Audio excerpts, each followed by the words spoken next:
Well, welcome to today's talk. It's Tuesday, the 27th of July. Now, as cases are going down in the United Kingdom, I'm afraid they're going up in the United States. So let's start off with the United States today. Now, there's about 100 million people in the United States who are unvaccinated. Of course, this is way more than the population of the entire United Kingdom. So essentially, there's another largest nation here who are unprotected from the virus. Now, a few of these will have had the natural infection, maybe as many as 20%, but basically it means there's a big pool of population there basically just waiting to get infected. 100 million people. If it was a country of 100 million people, that would be significant. Now, they're fairly spread out, so it probably won't go that quickly, but there's still that many people are vulnerable in the States. That's the key issue here.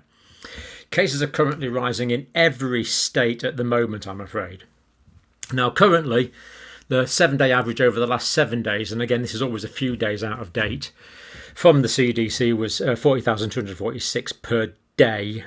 That's new cases per day on average over the last 7 days, rolling average.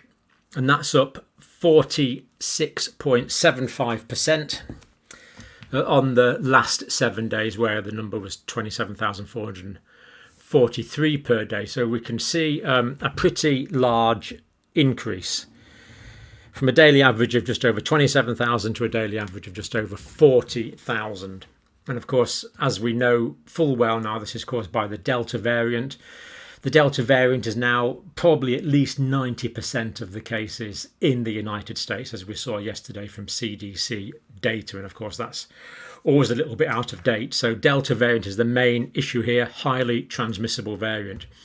Now, hospitalizations are key, of course. Now, the 7-day current average is an extra 3,500 per day, 3,521 per day. Now, that figure is up 32% on the hospitalizations the week before. But I want to put this in some kind of context. So this was the peak in January, right up here. Right up here.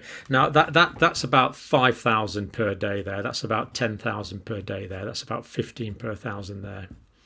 So that's the sort of scale on this graph. So we're nothing like what we were back in the bad days of, well, that's January. That's about the January the 10th, that peak there, roughly, in the States in January. So numbers are nowhere near where they were, but they are trending up the way, and this is the concern. The trend is back up the way. Now, what I'm actually expecting to see in the States is a lot of cases and more hospitalizations and deaths, but I'm expecting a lot more cases than hospitalizations, although some predictors are predicting potentially quite large numbers of deaths for a period of time in the States.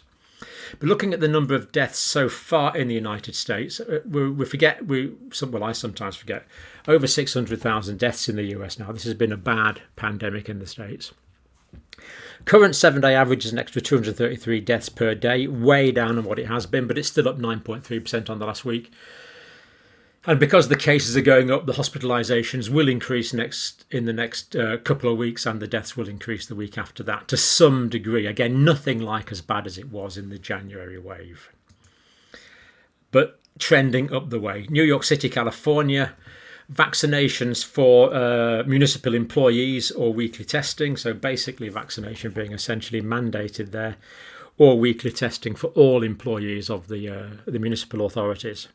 Mask mandates in several areas now, spreading mask mandates for vaccinated and unvaccinated people, spreading to various places in the States. And I'm expecting an announcement this week. I think it's looking very likely from the CDC that they will be advising face coverings in all indoor areas for all of the United States, whether people are vaccinated or unvaccinated. I would be very surprised if that doesn't come up this week from the rumours and the noises that are coming out from that area. Veterans Affairs are mandated vaccinations for all medical workers. I think that's the first time that's been done in the States outside of a private facility. So Veterans Affairs in their facilities are going to be mandated, nurses, doctors. And some indications are saying that the cases could go up to 200,000, the deaths could go up to 4,000 per day. Let's hope not, as a worst case scenario. Now, I haven't looked at the details on this, but that's based on a CNN report. So, and I think that's also based on an NBC report as well. So these sort of numbers are being predicted as possibilities. Certainly cases are going to go up. I think we can be pretty definitive about that while they are going up. Dr. Fauci worried about vaccine immune escape. Now, we talked about this yesterday, that the mutants that are going to be favoured are those that aren't susceptible to the immune systems of vaccinated people. Therefore, by definition, they're the viruses that are going to survive. Therefore, by definition, they're the ones that are going to proliferate and spread around. Therefore, they'll have greater potential resistance to the immunity that's been given by the vaccination. So that's a concern. We still don't know how likely that is. SAGE in this country are saying it's unlikely. Some virologists are saying it's probable. Dr. Fauci is clearly saying he's worried about it. Now, tail end Charlie in the United States, I'm afraid, is Alabama in terms of vaccination. 34% of fully vaccinated people in Alabama. That's the lowest of the states as far as I'm aware. Hospitalizations are up more than 3 times since the 1st of July. And the last sample, they've actually sent in all 31 of the last samples of positive PCR testing from Birmingham Alabama hospital. And the genomic testing showed every single one of those 31 cases was Delta variant. Now, it does appear to be lower in hospitalizations in other part of the country, but I think this is the most up-to-date data. So every single one of those cases was Delta variant. Now, of course, the hospitalizations are still, as we've seen, way lower than January, which is good. But Birmingham, Alabama are reporting younger patients than in January. There again, the younger patients are the ones that aren't yet fully vaccinated, as older people started off the vaccination program. But we know that the vaccination rollout in the States has turned into a vaccination stroll out, unfortunately. Relatively low plateaued numbers. The government are very, very keen to increase vaccination in the States. I'm actually talking to a media person in Detroit later today, so I'm hoping to get some more specific information on what the reluctance is, at least in that area. Now, moving on to Australia, it really is a pity. New South Wales, an extra 172 cases, 60 of those are in the community. So New South Wales, Greater Sydney area mostly, of course, 172 cases on the day. That's the 27th of July, today. Of course, Australians are quite a few hours ahead of us, so they get the data in earlier. Testing is pretty good. And this is all specific to New South Wales, and we also know there's a few other cases in Victoria and South Australia. Northern Territories in Australia have basically closed off the border. Northern Territories have made all New South Wales a hotspot. Mandatory 14-day quarantine at the Alice Springs or Howard Springs facilities. So if you want to go from New South Wales into Northern Territories, you can, but you have to pay for a mandatory 14-day quarantine, not at home. It's at the facility in Alice Springs or Howard Springs, so it will be supervised.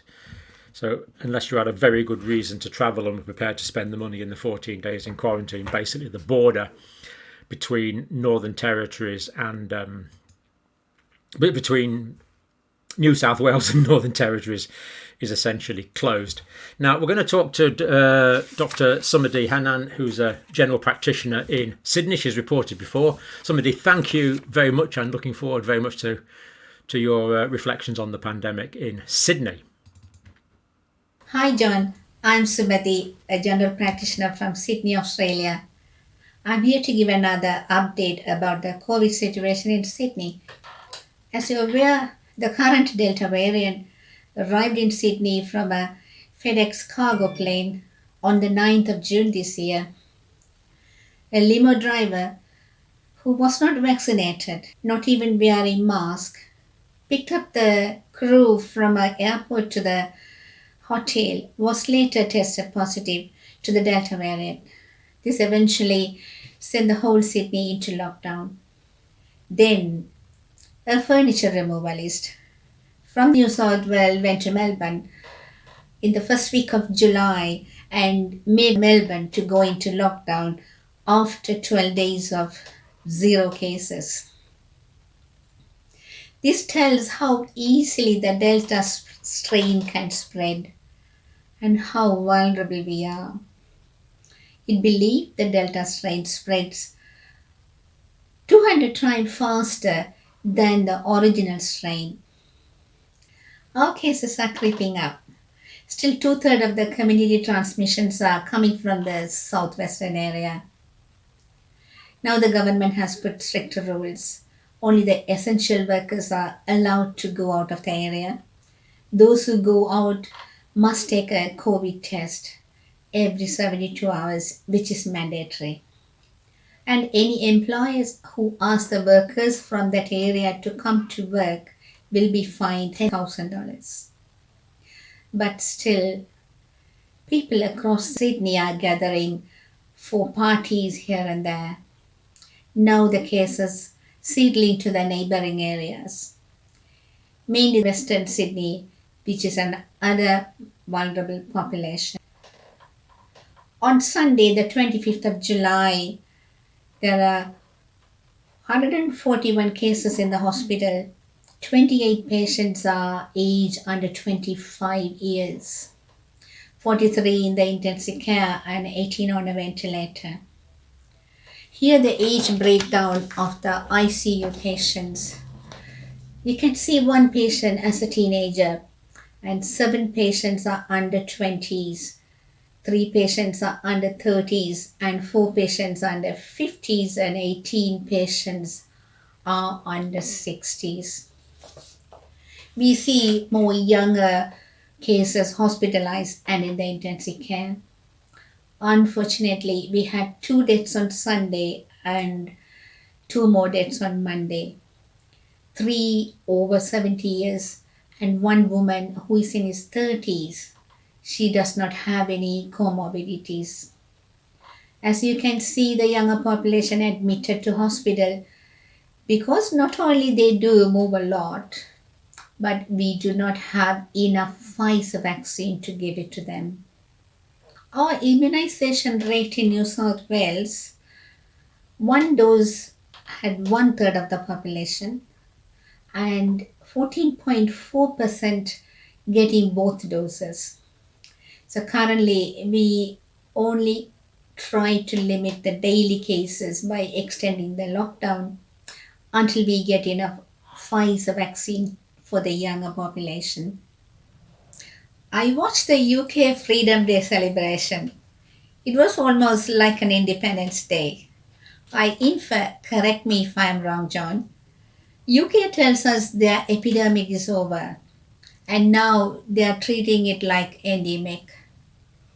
When this news of the UK Freedom Day reached Australia, there were large protest gatherings across Sydney and Melbourne demanding freedom here. Over 5,000 participants and many were arrested and fined $1,000 each. Sadly, this is going to be a super spread event. Only the time will tell. Thank you. Hi, John. I'm Sumati, a general practitioner from Sydney, Australia. Okay, Sumati, that is I'm absolutely here to give another update about the COVID situation in. Just pause you a minute, that's it. Thank you. Yeah, excellent update as you've given us before, somebody. Thank you very much for that. So it seems to be this real geographical location in southwest Sydney that seems to be the main problem, and I believe someone was fined $10,000 for going in and out of that, actually. Parties in younger people in Sydney at the moment, not a good idea. Very concerned to see that young person without comorbidities. Why this is, we really don't know. Are they genetically predisposed to it? We really don't know. First dose of the vaccine, 33%. Second dose of the vaccine, 14.4%. We know for the Delta variant, you basically need 2 vaccines to be safe-ish, or much safer from the Delta variant, and only 14.4% have 2 doses. Therefore, the potential for spread is significant. Now, you're right about the Freedom Day in the UK, 19th of July. Now, the problem is, as you know, somebody, and as would tell everyone else, most people know now, there's this delay effect.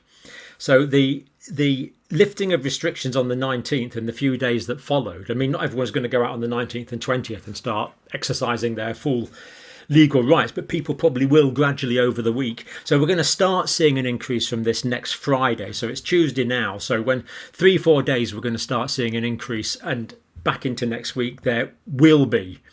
I think it's quite inevitable there'll be an increase in cases in the UK. Now, hopefully less than we were expecting because it's coming from a lower base.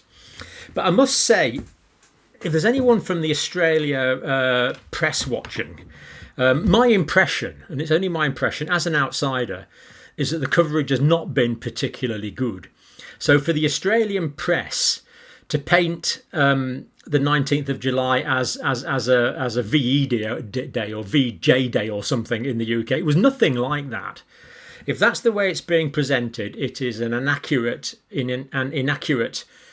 presentation by the Australian press, and really, it really does raise question marks about the responsibility of aspects of the Australian press. There weren't parties in the streets, there weren't people going wild, it was just a legal change, and most people were very, very constrained. I mean, I'm just behaving the same, and pretty well everyone I know is just behaving the same. There hasn't been any change yet, because we want to allow the restrictions to be eased off gradually. Otherwise, we don't want a glut in hospitalizations. So most people are not. So if the Australian press has portrayed it like that, they can call me and I'll talk to them directly. So open invitation there to the Australian press. It was not a mass riot on that day. And it's so sad to see Australia, after going so well for so long. You know, so long we've been saying, well, there's Australia and New Zealand, nothing to say about them, you know, no pandemic. And to see this now, especially in Sydney and New South Wales with the Delta variant, and as somebody said there, massive, I mean, you've obviously got a figure there, 200 times more transmissible. It's just massively more transmissible.